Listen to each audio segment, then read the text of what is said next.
Hey, it's the radio guy, Dr. Mike Prince. Welcome to another episode of the Swac Zone. We try to come to you each and every week with news going on throughout the Southwestern Athletic Conference. This week's show will be no exception to that rule. You can follow me on Twitter at The Mike Prince Show. The YouTube channel is the Open Mic Broadcast Network. And just in case you have one of those smart devices, all you have to do is say, play the latest episode of The Mike Prince Show. And just like that, you'll have everything that you need. And don't forget to visit that website at obnradio.com. Well, the Panthers were rained out in Grambling for softball on Friday. They'll convene on Sunday and Monday due to the weather that's going on in Ruston, Louisiana. Meanwhile, the Panthers took care of business on the baseball diamond against University of Arkansas at Pine Bluff by winning 13-1. They'll convene on today and Sunday. Now, in regards of the NCAA basketball tournaments, I know everybody's bracket is busted, but that's what it's all about. It gives me hope as a PV Panther fan, a SWAC supporter, that maybe, just maybe, we can get some things turned on the other side of around the track to get these programs up to snuff. But according to the little poll that we took on the Twitter feed at the Mike Prince Show, 86% of you guys look at the SWAC as a football conference. And the question is that going to be detrimental to the rise and the continuation of the SWAC as far as basketball and other sports? We got a great show in store for you on today. We are going to hear from the new defensive coordinator for the Prairie View A&M University Panthers, none other than Mr. Alvin the Rock Fosselman, and we'll hear from a Houston radio legend, Mr. Ralph Cooper. So put your seatbelts on, enjoy the ride, and enjoy this week's episode of the Swac Zone here at the Open Mic Broadcast Network. We are the station designed with you in mind, the Open Mic Broadcast Network, where we are serving the community through faith and athletics since 2002. We are located in Prairie View, Texas, where we are dedicated to serving the local community with sporting events, church services, and information. You're invited to tune in and to join us each Sunday morning for Temple of Refuge Ministries live broadcast, Building the Kingdom One Soul at a Time, Sunday mornings at 10 a.m. Central Time. Each Monday through Friday, tune in to hear the Mike Prince Show as he covers the world of HBCU sports and beyond. This show has been the driving force for daily information when it comes to HBCU athletics. And tune in to listen to the Swac Zone each Saturday mornings. The Open Mic Broadcast Network covers Little League, high school, and college athletics. We also broadcast local community parades and events. And you can check us out on YouTube for our latest content. If you would like to help us support our broadcast, you may do so by making a donation at www.obnradio.com. We are the station designed with you in mind, the Open Mic Broadcast Network, where we are serving the community through faith and athletics since 2002. And welcome back to the Open Mic Broadcast Network. I am the radio guy, Dr. Mike Prince. You know, we try to keep it in tune at all times with you. Today is no exception to the rule. We are proud to have on the line with us the newly appointed, hired, elevated defensive coordinator for the Prairie View A&M University Panthers. That's none other than Alvin the Rock Fosselman. How you doing, Coach? Oh, I'm doing well, man. I'm doing well. How about yourself? Well, I dare not complain. Congratulations on the elevation. And before we get started on all this, man, where did the Rock come from? Well, it was a deal when I was playing back in my playing days. My running back coach, he liked my physical style and the toughness that I brought to the game. And one day I got a chance to run the football and kind of hit the linebacker pretty good, and from then on, he just said, "Man, you ran over and you look like a rock out there." The name kind of just stuck. And ever since then, I've been Rock since 2007 now. Okay, so the Rock carries on. Now, instead of the Rock attacking linebackers, now the linebacker is now attacking running backs as defensive coordinator. Now, no doubt about it, you did some special things on special teams, to be exact, creating turnovers and having some energy on the side. So when this opportunity presented itself, A, were you surprised? And B, was this something that you were just patiently waiting on? More so patiently waiting on and just making sure that I was ready to, become the defensive coordinator. You always want to be patient and wait your time as you go through the coaching profession. And when I got a chance to get my shot, man, I was really excited about that. Okay, very good. Now, when the process starts, you guys, it's a brotherhood. You have your DC at the time, Middleton, and then you got Frederick. You guys hanging out together, and Middleton fades out the scene. It's one of those deals, man. I hate to see him gone, but by the way, Coach Bubby, if you're looking for your guy, you don't have to look no further. I'm right here. Was it like that, or you had to actually go through the process of going through the interviews, and then you go like, man, I hope I get the fair shot? Well, the thing was, I knew, Coach Bubba knew me well enough to know what I can bring to the table. I'm going into my 6th year here. I knew I had the time put in. But myself as a coach, I wanted to go through the interviewing process with Coach Bubba to ensure him that if he was to choose me, that he was choosing the right guy. I'm kind of the guy that don't want anything given. I want to earn it all the way. So I did go through the interviewing process as well. Okay. Now, you just said something I thought was quite relevant. What does Coach Fosselman bring to the table? Tenacity, man, toughness, physicality. One thing that I will say about our defense, before we get to any play, we're going to be relentless to the football. We're going to hunt the ball. We understand that it's very important. And being effort on the player's part, that's non-negotiable. Very good, very good. Now, sometimes when you're a person, in my case, outside looking in, people get a couple of beers in their system watching a game, and they become the best DC that money never bought, right? Yes, sir. What are the identifying things? I know you just talked about the toughness, the tenacity. Mm-hmm. Did you see that as somewhat of a void from the system, not to throw anyone under the bus, but just personalities and the philosophy of things? Do you see that as something that's a huge gap to fill or a small gap to fill?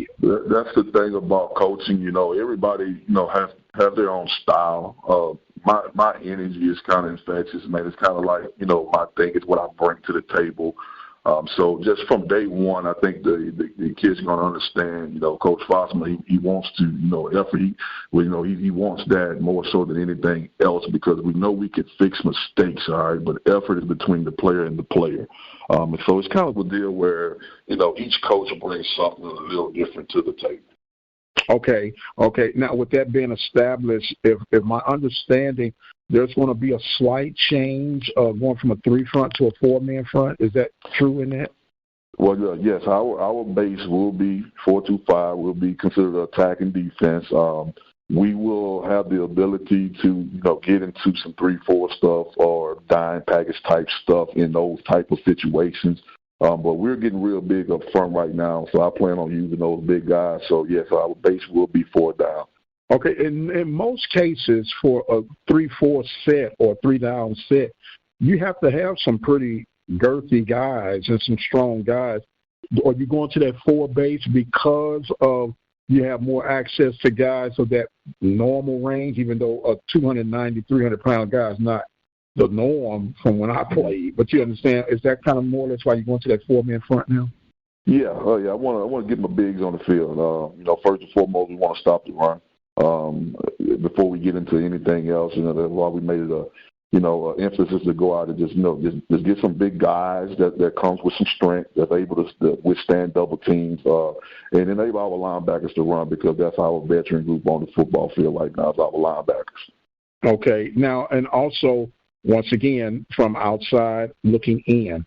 Played a lot of zone, soft zone, I like to say, not really getting into the receiver's face or anything, which put more pressure on your lineman to get to the ball, you would think, because you leave yourself open to that big play where a guy can catch, make one or two guys miss, and then you turn what was a normal play into a big play. You plan to be a bit more aggressive on that side and that approach? Yeah, pass game-wise, we want to play more in-your-face type stuff this season. But, of course, you got to make sure that you got the guys that can do that for you. But at the point of attack in the passing game, we want to make an emphasis to be more aggressive, to be more physical, to kind of throw off these timing routes and things of that sort. So, yeah, that is in the plan right now. Right. Now, when we look at the way the rules have been reconstructed, it's in favor of the offensive side of the ball, no doubt. And does that create a more of a pressure, or just say, okay, let's see how we can dig a little deeper into our bag of tricks to out-scheme these guys? Do you look forward to that type of challenge? Yeah, I think it need to be a good mixture of both, being able to scheme guys, being able to be physical at times, just playing within the system of what we're trying to do. And then it got to be about a week-by-week basis of who we're playing. Some guys throw the ball more than others. But, I think it has to be, an even, kill mixture of both. Right. Now, I know we're just about to break off into spring football. The spring game, of course, is April 22nd, purple and gold game. Now, there's been a lot of hype about some key transfers from the offensive side, but you guys have been slowly but surely making some great impactful additions on the defensive side. Can you go into those a little bit? Yeah, like I said, I won't go into names, but I will go into the fact that interior-wise, we lost some good guys, Troy and Dante and guys like that. But we were able to go out and get some big guys to get into our interior at the tackle spots that are even bigger than those guys that we had on last season. So that was, like I said, that was a point of emphasis. We wanted to change the look of our defensive front. Okay. Coach, I got this question I got two questions. The first one is going to be a little bit lighter than the next one. Why are coaches so protective of their depth chart? I guess, it's one of those pet peeve type deals, I think, and just leaking information, to other people and stuff like that. It's more of you want to try to keep what you can keep in-house most times and then let everybody see it on Saturdays. I'm just old-fashioned, Coach. You can know what my depth chart is inside and out. You still got to stop it, right? But, yes, if I said, man, they'd be like, no, we can't let that out. And then an hour before kickoff, here's your depth. Man, we knew who the depth chart was.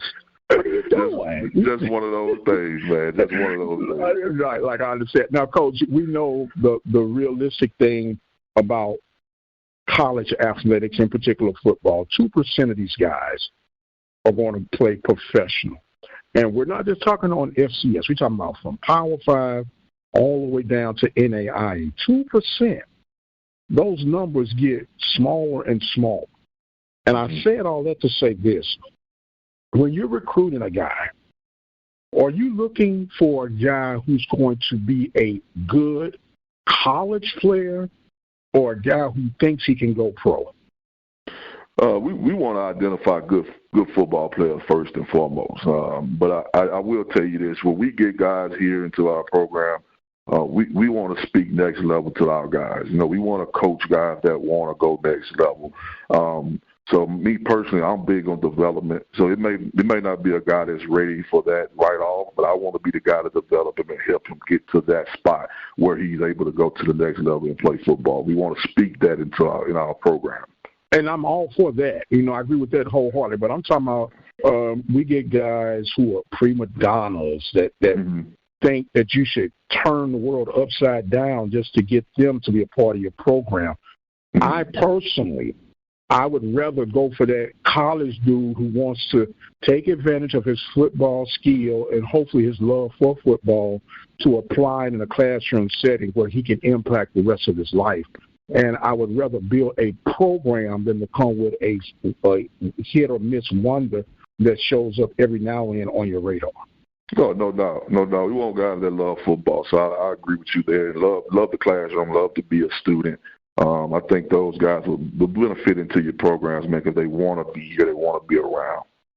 Okay. Now, other than, of course, size and strength, what are some of the things that you look for when you're looking for that ideal player to fit your system and your scheme? I think one of the attributes that I look for is a guy that's twitchy, man, that's speedy, and a guy that has length. I think in our program right now, that's the kind of way we've been attacking linebackers. So, we're long, we're able to run. I mean, one of my main guys just went 4.37 the other day at the linebacker spot. So we're looking for guys, all right, that can change games for us. That's what we're looking for. In the defensive backfield, the same thing. We want to go outside the norm, get a lengthy guy, get a guy that's speedy, but if he is a shorter guy, he has to be a guy that's special. So we want to get guys into our program that can affect games, in a positive way. That's good. Now, I have a pet peeve. I am a Swac guy. I've been a Swac guy. I've played in the Swac. I cover the Swac. And Swac is a great brand, and I believe that from the depths of my soul. Mm-hmm. When we step outside of the conference, it seems that we struggle the most. And I'm talking about from the greatest team of representation from the conference to the least. It's been shown in the Celebration Bowl. It's been shown in the MEAC SWAC Challenge. It's been shown when we step outside the conference to play any PWI institutions. What is it that you think we could address to change that narrative?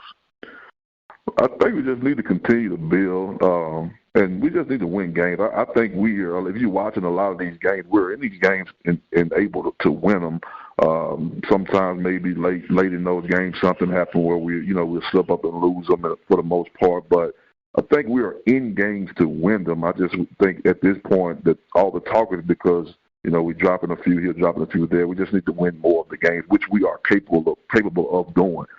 Just like we went into Lamar and beat them last season. So I think it's just got to be a consistent thing, more so than, we can't compete. Yes, we can compete. We just need to consistently win more of these games. Okay.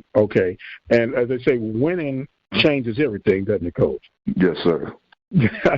Well, look, Coach, I know that you are an extremely busy man, and we are so appreciative of you making yourself available. Is there a message you would like to share with PV Nation as we get ready to wrap this segment up, sir? Yes, sir, man. We trying to, the makeup of our defense, we're trying to build a star defense. We're trying to create star players. And I'll leave you with this. When we're talking about star defense, we're talking about guys that are smart, tough, accountable, and relentless. I like that acronym, sir. Say it one more time for those that might have been a little slow on that one. We're talking about creating the star defense, smart, tough, accountable, and relentless. You don't mind if I borrow that every now and then? You can share it every night. It might cost you a little something. Well, look, Coach Rock, I appreciate you very much, my friend. Congratulations again. Good luck on the spring camp, man. And let's finish this thing this year, man. Let's finish this thing. You got what I'm saying, man? I don't have to go no further, do I? No, sir. Gotcha. I hear you loud and clear. All right. He is Coach Alvin Fosselman of the Prairie View A&M Panthers. I am the radio guy, Dr. Mike Prince. Don't forget you can follow me on Twitter at The Mike Prince Show. The YouTube channel is the Open Mic Broadcast Network. And please visit the website at obnradio.com. And until the next time, you guys be blessed. We'll see you on the other side.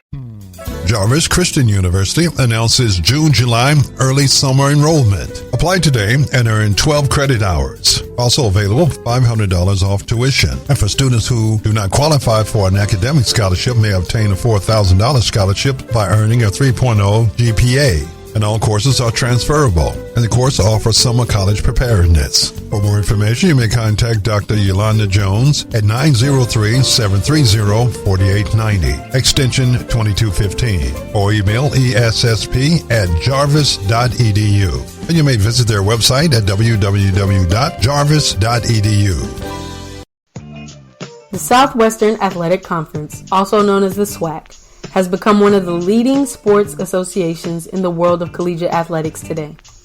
Founded in 1920 by C.H. Fuller, Red Randolph, C.H. Patterson, E.G. Evans, H.J. Evans, H.J. Starnes, D.C. Fuller, and G. Wood Jordan, the SWAC's charter class, the Super Six, kicked off with Bishop College, Paul Quinn College, Prairie View A&M, Sam Houston College, Texas College, and Wiley College. The founders came up with the league during a general meeting to discuss common interests as a grand experiment for historically black colleges and universities, or HBCUs. The SWAC's member schools experienced many difficulties in its early years due to the limitations of state funding, but the SWAC never stopped sponsoring competition among its members and student athletes. Though only one of the original members of the SWAC still remains, the SWAC continues to rise in prominence among the best in collegiate sports. The SWAC is one of only 2 Division I conferences whose current membership is made up of 100% HBCUs. Its current members include the last remaining charter member, Prairie View A&M, and others like Southern University, Texas Southern University, Grambling State University, Jackson State University, Alcorn State University, Mississippi Valley State University, Alabama State University, University of Arkansas at Pine Bluff, Alabama A&M University, Florida A&M University, and Bethune-Cookman University. Championship competition offered by the league currently includes men's competition in baseball, basketball, cross country, football, golf, tennis, and indoor and outdoor track and field. Women's competition is also offered in basketball, bowling, cross country, golf, indoor and outdoor track and field, soccer, softball, tennis, and volleyball. The SWAC continues to solidify its status among elite collegiate competition with notable NCAA tournament appearances in multiple sports. The SWAC is considered one of the premier HBCU conferences in the country and currently ranks among the elite in the nation in terms of HBCU alumni playing with professional sports teams. Notable professional HBCU and SWAC alumni athletes include Walter Payton, Jackie Slater, Jerry Rice, John Stallworth, Steve McNair, Michael Strahan, Titus Howard, Kadero Hodge, and many more. The Southwestern Athletic Conference will continue to produce some of the best student athletes to ever touch a field of play. Just as the mission statement states, the Southwestern Athletic Conference is organized for the purpose of encouraging and conducting intercollegiate sport activities for student athletes and promoting academic excellence while representing SWAC member institutions with a high level of integrity and sportsmanship. I've been Morgan Hendricks for the Open Mic Broadcast Network. Welcome back to the Open Mic Broadcast Network. It's the radio guy, Dr. Mike Prince. Of course, we try to bring you some things that you could use.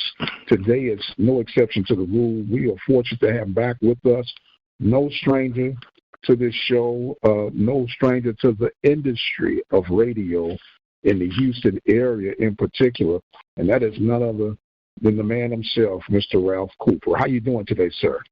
All right, Mike, and thanks for having me as part of your program. I appreciate it. No problem. We appreciate you making yourself available, sir. Look, I want to refresh the mindset of those who are listening right now. You have been in this radio industry for how long now, sir? Since 1969. 1969. That's older than mostly everybody that will partake in this particular episode. But it's the gift that keeps on giving, right? And, yes. And I know you have seen things come and go.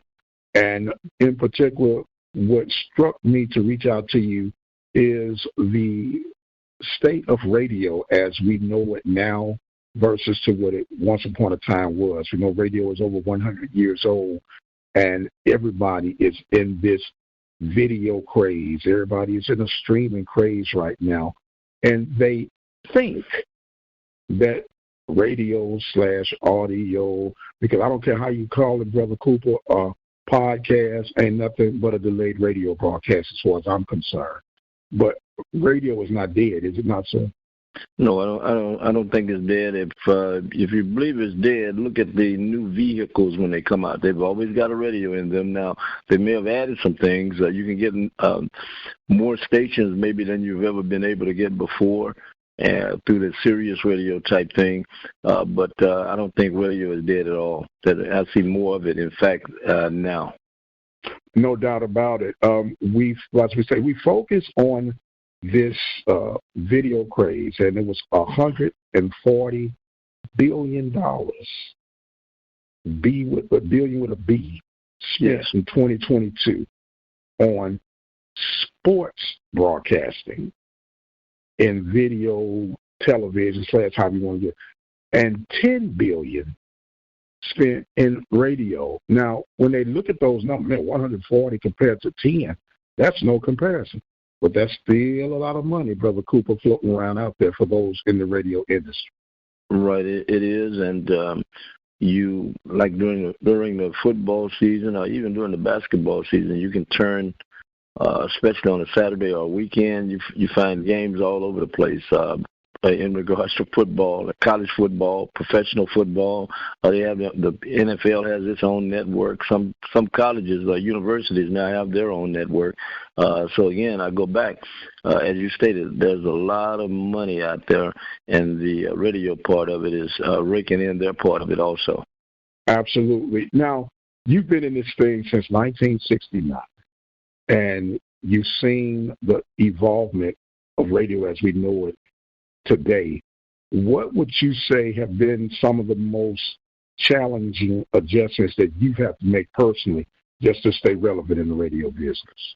Well, one thing you have to realize now, because of what has happened with radio and social media being tied in and radio stations being tied in with the internet, you have to realize that you've got a wish that you desired many years ago. Many people leave their hometowns to have to let people hear them in other places, right? They have to leave. You have to go to New York or Chicago or Atlanta, Detroit or Miami or wherever, maybe even out of the country.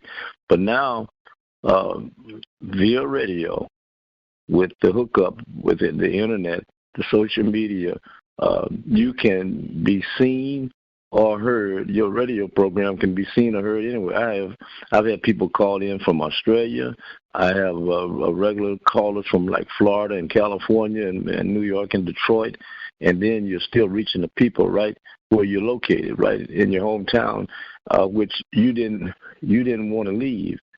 You wanted to build something in your own hometown, and that blessing has been granted thanks to God. And, there's not really much I can say about it. The biggest challenge has been the change in regards to production. When I first started, you had to splice tape. You had to reel to reel. Yes, sir. That's gone now. Yes, you can be on the radio now with a computer hookup, internet hookup, and you can bring in press conferences from anywhere. Press conferences, interviews, podcasts, as you stated, and other items you want to share on your program. So it's been a real blessing. It was a challenge to learn this, and the biggest challenge was listening. See, you're never too old to learn. I learned the value of social media from people who were younger than me, who were like interns to me. They knew the social media. I knew the radio. So the compromise was made. You teach me the social media, and I'll teach you how to be not only strong in radio, but stronger in regards to your social media site. So it worked out real well. Absolutely. Now, if you had someone that's new to the game and unfortunately they don't learn how to splice tape and what a reel-to-reel is, heck, some of them don't even know what a tape recorder is, but that's a whole other story. What would be some of the key points that you would want to guide someone into stepping into this game as we know it in the 21st century? Well, first of all, I think you need to be, in my opinion, you need to know more than the people you're reaching and sharing information with. And there's some very smart people out there who read all the time. So you're going to have to really step it up to impress these people every day I try to have my best show is the next day. And one of the things I use is if I'm going to be good at this, I have to know more than those people who are listening to me, or I have to take them into another zone in regards to what they already know and tie it in with what the other information that I've gotten about that same subject. Is not something easy to do because, again, but it is a challenge that I enjoy because you're going up against when you have people calling in on you, and they maybe calling in from anywhere now, and it's a challenge for you. You have to be on top of your game. You have to be like Steph Curry. You're shooting 3-pointers. You have to be like Lamar Jackson, a great football player. You have to be on the top of your game in regards to mind thinking, in regards to sharing information with people who know a lot. You can't underestimate the people who listen to you. Is one of the things I would share with. You can always learn something from them, but you can also share with them information they may not have. Absolutely. And it's, people think you got to go way across country to be relevant or to, let's be honest, make a little financial gain out of this business. But to me, the greater opportunity now with internet, with social media, is right in your backyard because so many people have aborted that chasing the big dream has left the gate unattended and wide open. Right, and see now, okay, like you hit a key. I mean, via Zoom and other type items like that you can use. You can be part of press conferences and other places. You can interview people via Zoom. Some of us have always interviewed people like you and I are doing right now on the telephone. But the technology has taken it to another level, and it's up to us in regards to how you're going to do it. See, when I first started, one of the things that I realized, I'm dealing with a game. When I say a game, I'm dealing with an industry where most of the reporters who covered sports were white males, right? They were white males. Okay, this is 1969. I'm 21 years old. And I noticed something right off the bat in regards to how they interviewed people. They had notebooks, right? They had little tablets and a pencil, a pen, and they were taking down the quotes as the players shared the information. I realized that I thought about it. I said, if I get a tape recorder, I don't cut the flow. You know what I'm talking about? You can let the guys flow through without you trying to having to write down everything they were saying. You just let them talk, right? When you ask a question. So it got to, when I first did that, I went to a Houston Oilers camp, the first one I ever went to. And the Oilers at that time, 1969, they had increased the number of blacks that they had in camp, right? So I knew some of them because of Texas Southern and other places. And when they saw me with the tape recorder, everybody wanted to be interviewed, right? Even their white counterparts, wanted to be interviewed. So now you jump into how do you utilize this now? With the teams are much different now, especially the pro teams and even the college teams. You had access to the players. Now, since they have their own networks, you have somewhat of a problem. But what I've learned is you try to develop relationships. If you develop a relationship with the individual, you will have access to them in regards to being able to interview them. And absolutely. But with the teams now, they want to control who the players talk to, where they buy their cars from, where they buy their home, who's the real estate guy. All that goes into this stuff now, especially on the professional level. And now with the kids, the younger players, being able to make monies in college with their image, it's going to filter down there also. Where, like in the past, you just walk up to a guy, and he either told you yes or no, or you got chewed out in some instances by individuals. I was chewed out when I first started. The great baseball player Bob Gibson was the first one to chew me out. It was a Friday night. He had a bad night, right? And this was in Houston. and I didn't know all the rules then because I was just starting. This was in anyway, early 70s, about 70. So I decided, since it was Friday night and I was a single guy, I'd go get me an interview with Bob Gibson and be gone before the game was over. So the policeman didn't stop me. He let me in to the locker room, right? Mm-hmm. And I see Bob Gibson sitting down by his locker, by the place they had given him in the Astrodome. And I opened my mouth and say, said something like, "Mr. Gibson, I'd like to interview you about the game tonight." And what did I say that for? Get your black, you know what, out of here. How did you get in here in person? Oh, man. Well, one thing about Bob Gibson, they say he was an equal opportunist. He let anybody have it. It didn't matter who it was. Well, about 2 days. But see, what happened was the late Jimmy Wynn and Bob Watson, they were members of the Astros, right? And they saw him. And he was inquisitive this was on a Friday. You know, the team stayed in town for 3 or 4 days back then. So that Saturday, I didn't go back to the game, but I discovered that Sunday when I went back, he had talked to them. He said, I chewed out some young black guy. And they said, "Oh, that's Ralph Cooper." He said, "You chewed him out?" He said, "Yeah, he came into the locker room before the game was over." So he said, "I want to apologize to him," because when they told him that I had just started, right? So anyway, but I ended up apologizing to him too because I didn't know the rule, right? So you became somewhat of a friend, because of that. That's and that same, same thing happened. I messed up with the golfer Charlie Sifford. Now he was more brutal. I went into the locker room after he had shot. I had a bad day on the golf course. Here in Houston, the Houston Open back in the day. I go in there and ask him for an interview. Man, he still calling me name. But guess what? We became friends, and when he would come to town, he would take me out to eat and club and all that kind of stuff back in the day. So what I'm sharing with these younger people, you try to develop relationships with individuals.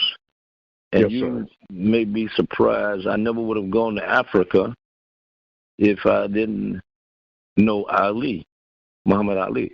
But I wouldn't have gone to Africa if I didn't know George Foreman better. You see what I'm saying? So when time came to go to Africa for the Rumble in the Jungle, you run into, like I said, the youngsters need to develop these relationships with these guys while they are their ages, right? So I run into George Foreman at a party, and he said, he shared with me that the fight was going to happen in Africa. It's like fight happened in October that year, 74. But here it is. Here we are in February, right? And he started sharing with me they're gonna have the fight they had signed, and would you like to come? I'll find you something to do, which meant that you would get paid, right? Right. We're going to go to Africa for a couple of months without getting any money coming in.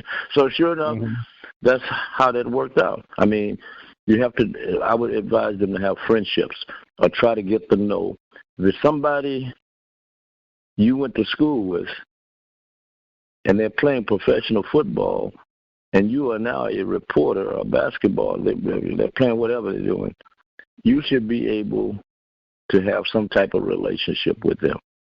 Clifford Branch, Worthing High School. Otis Taylor, Worthing High School. Michael Singletary came later, but Worthing High School, right? Right. So and you knew all the relatives. So because of those relationships, you were able to get stories or interviews with those individuals that other people couldn't get. So you relate that to 2023. If you got a relationship with some youngster coming up, the next Michael or LeBron or whatever, or Steph Curry, you should be able to find a way to get an interview with the individual and become friends. And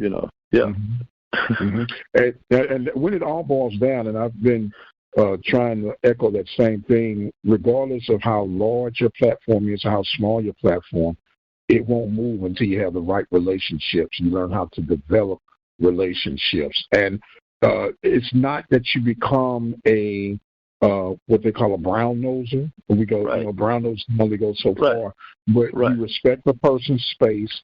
You know the rules now. You don't come in on a player who had a bad game and his hours are still functioning. You give them time to calm down, right? No, But they respect you because they know you have a job to do. You have goals you're trying to accomplish, and they in turn extend their friendship and kinship to people they may know to get you access to. So it's that building those right relationships, and I'm so glad that you pointed that out. You told us about Bob Gibson. You told us about getting chewed out. Was there anyone that you can recall that you were interviewing and you didn't see it yet, but they turned out to be a superstar? Yes, yes. One is Darryl Green, Washington, Washington football team, Washington Redskins, now the Commanders. He was a student at Jones High School in Houston, and I saw him running track. And you may have stuck a mic in front of him while he was in high school, right? You stuck a microphone in front of him, not having any idea because maybe of his size. You knew he could run. It was speed that kept him in the NFL for 20 plus years, but you had no idea he would play in the NFL for 20 years, and but because you interviewed him when he was young, right? He remembered that. You interviewed him when he was young in high school. You interviewed him when he came here with Texas A&I to play college football. Then you interviewed him in the pros, and you formed a relationship where, for in 2022. We both went into the Texas Black Sports Hall of Fame at the same time, not knowing that when we first met, he probably had no idea he would play 20 years in the NFL, right? And I definitely didn't have no idea he would play 20 years and that both of us would be in some Black Sports Hall of Fame in 2022. So that happens like that. I mean, yes, sir.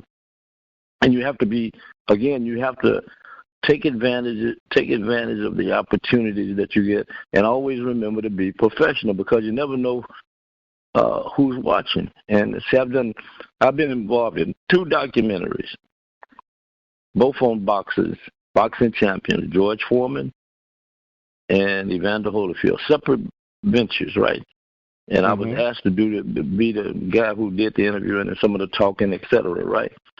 Because of my relationship with the 2 of them. I knew all the information, but also because of the professionalism, I was able to become involved in that. So I go back.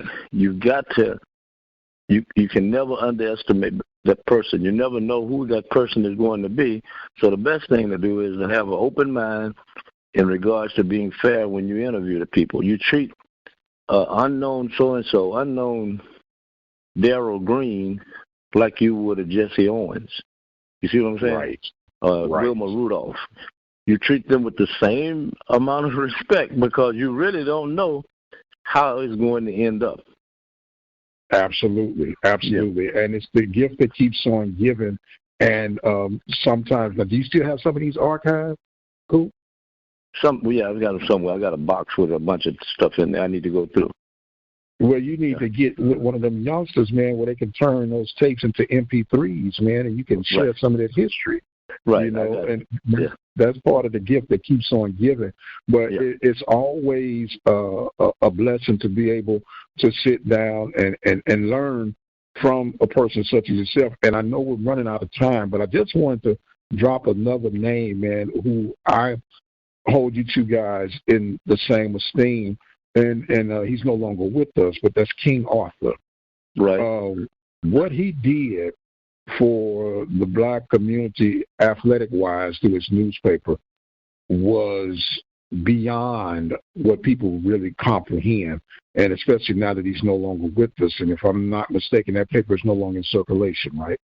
Right. The paper is no longer in circulation. And remember, the King Arthur Prather, who's out of Louisiana, was he was dedicated to sharing the news of the young via his newspaper that he created.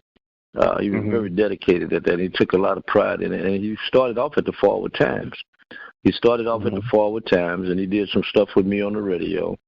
And I'm gonna share something with you. This coming summer, he will be part of the Houston Independent School District's Wall of Honor. He's going to be honored by the HISD for the work he did, and I think his son will be accepting the award and speaking on his behalf. So all of that's going to be happening.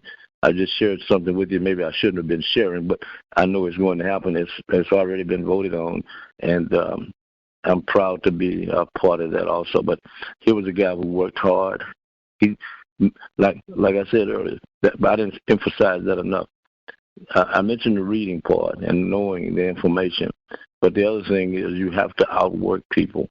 One of the things that keeps me going right now, the fact that you're doing what you're doing, and some others are doing what they're doing, and then you got a host of younger people trying to do some things.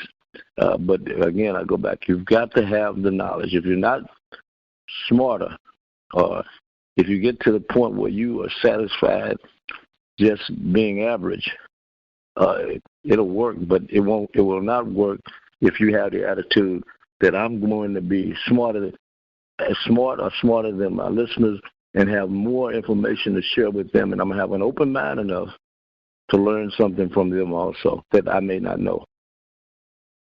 Well, sir, with that being said, I guess you couldn't have wrapped it up in the bow much better than what you just did, sir. No better. Well, I want to thank you. I want to thank you for your time.